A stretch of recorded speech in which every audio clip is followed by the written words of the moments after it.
नमस्कार दोस्तों, स्वागत है आप सभी का अपने YouTube चैनल रोशन ITI बेगूसराय पर। दोस्तों, आज हम लोग पैरा मेडिकल का ही सिलेबस में जो अपना एक टॉपिक होता है सामान्य ज्ञान, उसी का आज हम लोग 20 से 25 क्वेश्चन इस वीडियो के माध्यम से हम लोग डिस्कशन करने वाले हैं। चलिए तो अब हम लोग वीडियो को शुरू करते हैं। देखिए, पहला क्वेश्चन हमारा यहाँ पर दिया गया है कि ईस्ट इंडिया कंपनी की स्थापना कब किया गया। इसका आंसर क्या हो जाता है? 1600 ईस्वी में किया गया था। ध्यान रहे कि ईस्ट इंडिया कंपनी ने ही भारत में सबसे पहले अपना कारखाना शुरू किया था और इंडिया गुलाम जो बना वहीं से शुरू हुआ है। तो आप इससे याद रख सकते हैं क्या कि ईस्ट इंडिया कंपनी की स्थापना कहाँ कब शुरू किया गया? 1600 ईस्वी में। इसका आंसर क्या हो जाता है अपना? ऑप्शन नंबर ए, 1600 ईस्वी। अगला क्वेश्चन देखिए, कहता है कि सती प्रथा को समाप्त करने का श्रेय किसे जाता है। तो क्या इसका आंसर हो जाएगा? लॉर्ड विलियम बेंटिक को जाता है। ठीक है, सती प्रथा को समाप्त किया गया था कब? 1829 में। भारतीय पुनर्जागरण काल के जनक अपने राजा राम मोहन राय के समय में किया गया था और उस वक्त governor general Lord William Bentinck थे। और तो इसका आंसर क्या हो जाता है? लॉर्ड विलियम बेंटिक हो जाता है। एक छोटा सा जानकारी आप और ले लीजिए कि सती प्रथा क्या होता है ना। तो सती प्रथा का मतलब होता है कि जब किसी स्त्री का पति का अगर देहांत हो जाता है तो निश्चित रूप से अगर देहांत होता है तो उसका अंतिम संस्कार किया जाएगा और अंतिम संस्कार होने की स्थिति में महिला को भी अपने पति के साथ जला दिया जाता था। तो आपके मन में आएगा कि महिला को जब जलाया जाता होगा तो क्या वह वहाँ से भागती नहीं थी? देखिए, भागने का प्रयास करती थी, लेकिन महिला को अपने उसके पति के साथ पूरे शरीर से बांध करके और तब जलाया जाता था। आप देख लीजिए कि कितना निर्मम तरह से उसका जान लिया जाता था। यही प्रथा को समाप्त किया गया राजा राम मोहन राय के द्वारा और गवर्नर जनरल कौन थे? लॉर्ड विलियम बेंटिक थे। और इसी प्रथा को हम लोग सती प्रथा के नाम से जानते हैं। तो चलिए अब हम लोग अगले क्वेश्चन को देखते हैं। देखिए, अगला क्वेश्चन अपना कहता है कि 1893 ईस्वी में शिकागो कहाँ पड़ता है अपना? अमेरिका का यह एक शहर होता है शिकागो। देखिए, क्वेश्चन पढ़ते हैं कहाँ पर? 1893 ईस्वी में शिकागो में हुए धर्म संसद में भाग लेने वाले भारतीय आध्यात्मिक संत कौन थे? तो स्वामी विवेकानंद थे। ठीक है, तो इसका आंसर क्या हो जाता है अपना? ऑप्शन नंबर ए, शिकागो में कौन से संत गए थे? स्वामी विवेकानंद गए थे। अगला क्वेश्चन देखिए, भारत में सती प्रथा का प्रतिबंधित कब किया गया था? तो ऑप्शन नंबर बी, 1829 में किया गया था। कब? ऑप्शन नंबर बी, 1829 में। अगला क्वेश्चन देखिए, क्वेश्चन क्या कहता है कि संयुक्त राज्य अमेरिका ने जापान के हिरोशिमा एवं नागासाकी शहर पर परमाणु बम कब गिराए थे? तो 1945 में गिराए थे, 6 अगस्त को और 9 अगस्त को। ठीक है, अगला क्वेश्चन देखिए। अगला क्वेश्चन कहता है कि निम्नलिखित में से किसने रूस में लाल सेना का गठन किया था? तो इसका आंसर क्या हो जाता है? ट्रोट्स्की ने किया था। ऑप्शन नंबर ए इसका आंसर होगा। अगला देखिए, अगला अपना कहता है कि इटली की तलवार किसे कहा जाता है? तो इसका आंसर क्या हो जाता है? गैरिबाल्डी को कहा जाता है इटली की तलवार। अगला क्वेश्चन देखिए, अगला अपना क्वेश्चन कहता है कि सबसे चमकीला ग्रह किसे कहा जाता है? तो क्या इसका आंसर क्या हो जाता है अपना? शुक्र हो जाता है। सबसे चमकीला ग्रह कहे या फिर सबसे गर्म ग्रह कहे, इसका आंसर क्या हो जाता है? शुक्र ग्रह को कहा जाता है। तो इसका आंसर क्या हो जाता है इस क्वेश्चन का? ऑप्शन नंबर बी सही होगा। अगला देखिए, अगला अपना क्वेश्चन कहता है कि दिन और रात कहाँ बराबर होते हैं? तो इसका आंसर क्या हो जाता है? विषुवत रेखा पर दिन और रात बराबर होते हैं। तो आप यहाँ पर जान लीजिए कि विषुवत रेखा कहाँ पर खींचा जाता है। विषुवत रेखा यह काल्पनिक रेखा होता है। कर्क रेखा भी काल्पनिक रेखा होता है। तो अगर पृथ्वी अगर इस तरह से अगर हम लोग संरचना बनाते हैं तो पृथ्वी को दो बराबर भागों में बांटने वाली काल्पनिक रेखा ही अपना क्या हो जाता है? विषुवत रेखा होता है। और विषुवत रेखा पर दिन और रात क्या होते हैं? बराबर होते हैं। समझ गए? तो इसका आंसर क्या हो जाता है? ऑप्शन नंबर सी विषुवत रेखा होगा। दोस्तों, अभी तक आप हमारे चैनल को सब्सक्राइब नहीं किए हैं तो सब्सक्राइब जरूर कर लें और अपने दोस्तों के साथ शेयर करना बिल्कुल ना भूलें। चलिए अगला हम लोग अब क्वेश्चन देखते हैं कि अगला अपना क्वेश्चन कहता है किस गति के कारण पृथ्वी पर ऋतु होता है? तो इसका आंसर क्या हो जाता है? परिक्रमण के कारण पृथ्वी पर ऋतु होता है। इसका आंसर क्या हो जाता है? परिक्रमण के कारण। ऑप्शन नंबर बी सही होगा। अगला देखिए, अगला अपना कहता है कि संसार का छत किसे कहा जाता है? तो ऑप्शन नंबर ए इसका आंसर होगा, यानी कि पामीर के पठार को संसार का छत कहा जाता है। और यह कहाँ स्थित है? तिब्बत में स्थित है। यह कहाँ स्थित है? तिब्बत में स्थित है। ठीक है, तो इस प्रश्न का आंसर क्या हो जाता है? ऑप्शन नंबर ए सही होगा। चलिए अगला क्वेश्चन कहता है कि निम्नलिखित में से किस शहर को इटर्नल सिटी या होली सिटी कहा जाता है? तो इसका आंसर क्या हो जाता है? ऑप्शन नंबर सी रोम को कहा जाता है। समझ गए? तो इसका आंसर क्या हो जाता है? ऑप्शन नंबर सी रोम होगा।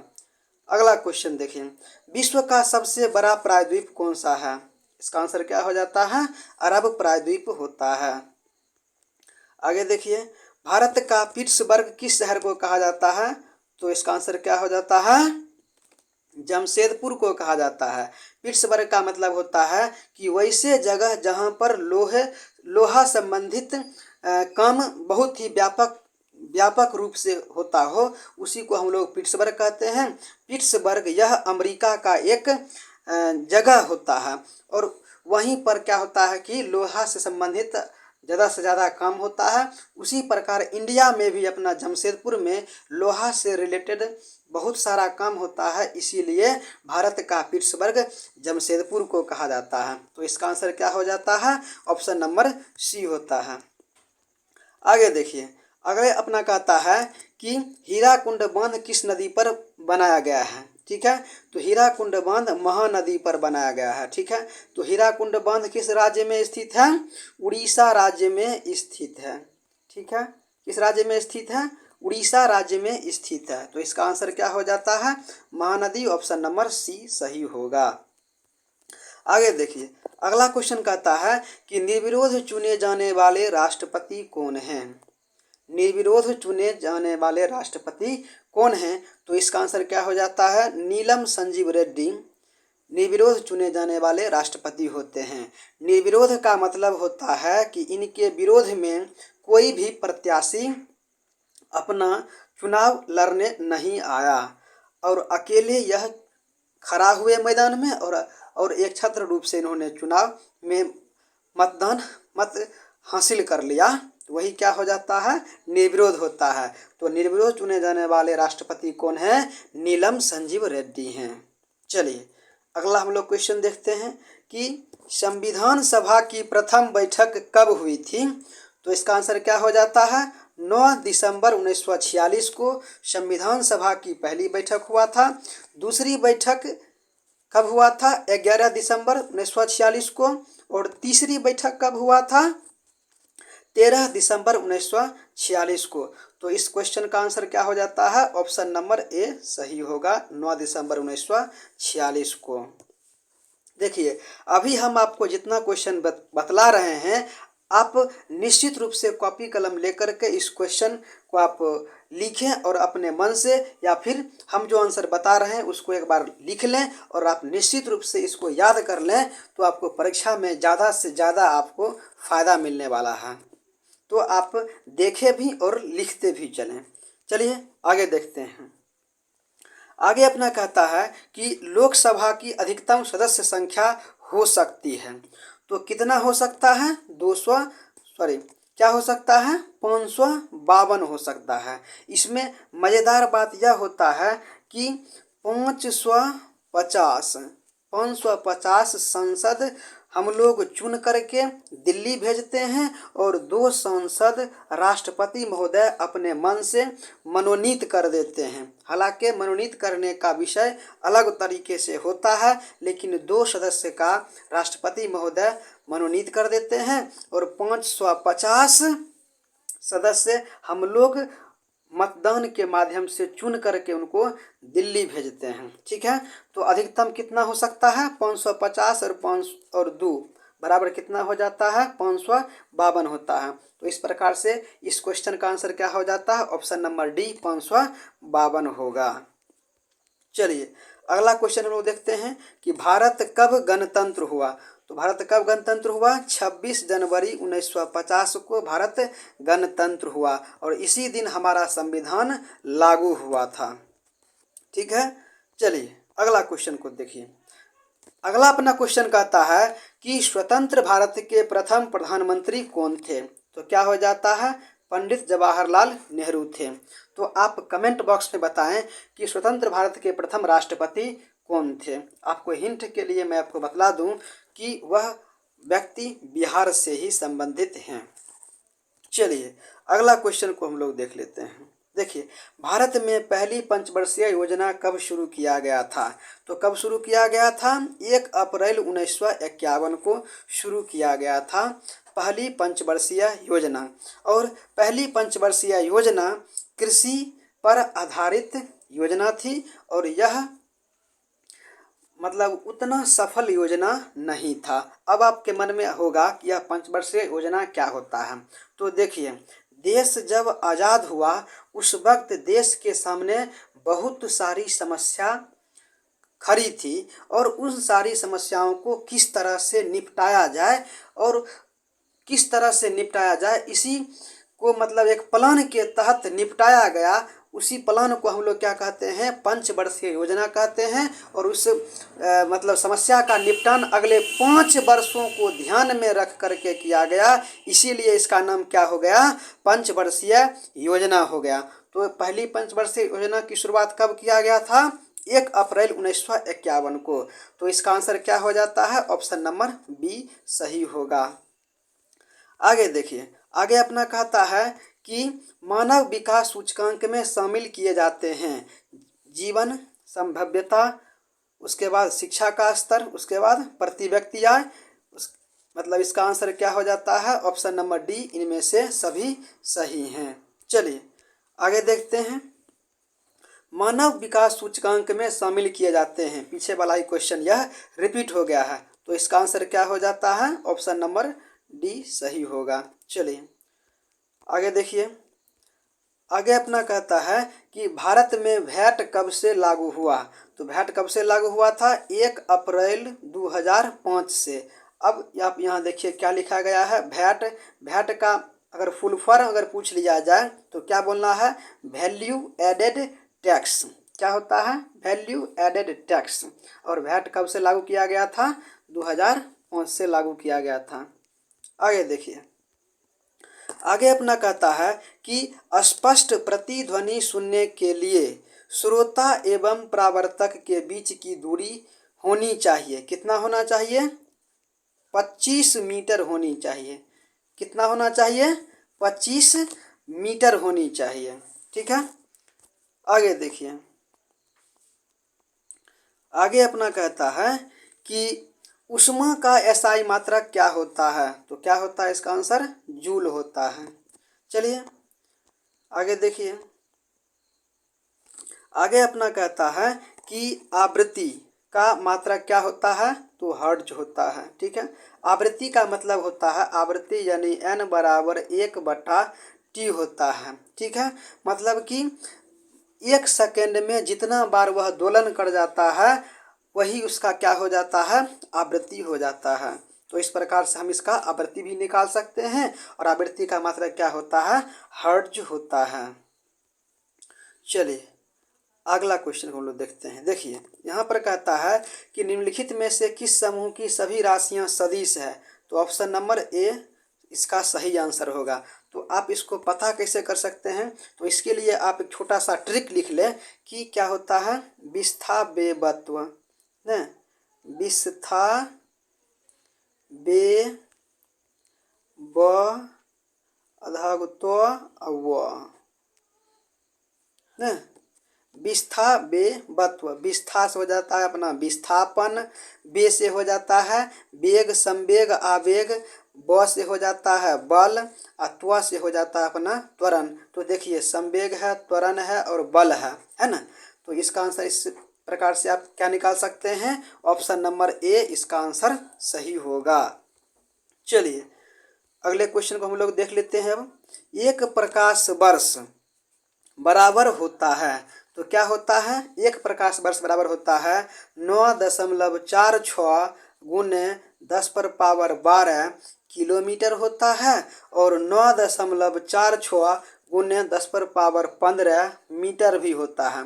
तो इस प्रकार से ए और बी ऑप्शन दोनों अपना सही बनता है। तो इसका आंसर क्या हो जाता है, ऑप्शन नंबर डी सही आंसर होगा। चलिए आगे देखते हैं। प्रकाश तरंग है, प्रकाश कौन से तरंग है, तो प्रकाश एक अनुप्रस्थ तरंग है और ध्वनि एक अनुदैर्ध्य तरंग है ना। कौन चीज, ध्वनि एक अनुदैर्ध्य तरंग है और प्रकाश एक अनुप्रस्थ तरंग है। तो इसका आंसर क्या हो जाता है, ऑप्शन नंबर ए सही होगा। चलिए आगे देख लेते हैं। निर्वात में प्रकाश की चाल क्या होता है, तो आप याद किए होंगे कि 3 × 10⁻8 मीटर पर सेकेंड होता है। क्या होता है, 3 × 10⁻8 मीटर पर सेकेंड होता है।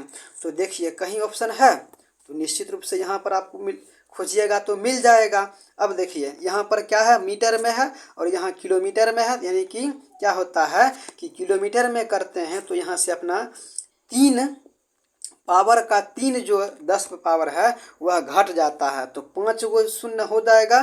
तो देखिए 3 गो 2 गो 5 गो 5 शून्य है ना, इसीलिए यहाँ पर अपना ऑप्शन नंबर सी हो जाता है। ठीक है, तो आप इस तरह से इसका आंसर निकाल सकते हैं और इस प्रश्न का आंसर क्या हो जाता है, ऑप्शन नंबर सी सही होगा।